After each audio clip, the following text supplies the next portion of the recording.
Since Repair Clinic encourages you to perform this repair safely, a warning icon will appear when you should use caution. Before you replace the lower door hinge pin on your refrigerator, be sure to unplug the power cord. Remove the upper hinge cover and use a 3/8" socket or nut driver to unthread the 2 screws securing the hinge.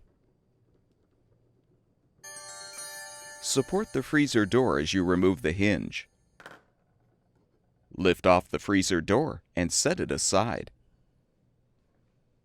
Using a 3/8" wrench, fully unthread the center hinge pin. With the hinge pin removed, you can lift the refrigerator door off of the lower hinge pin.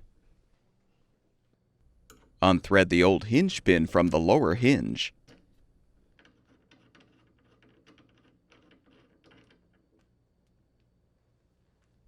Before you install the new hinge pin, make sure the washer is in place on the hinge.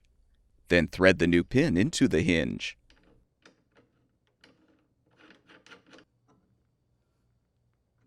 Position the refrigerator door on the pin.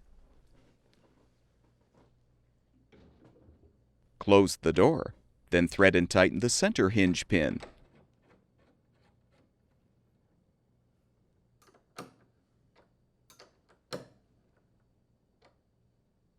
Reposition the freezer door.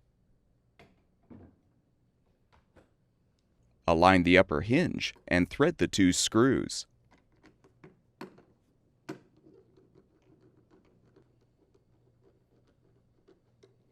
Snap on the hinge cover.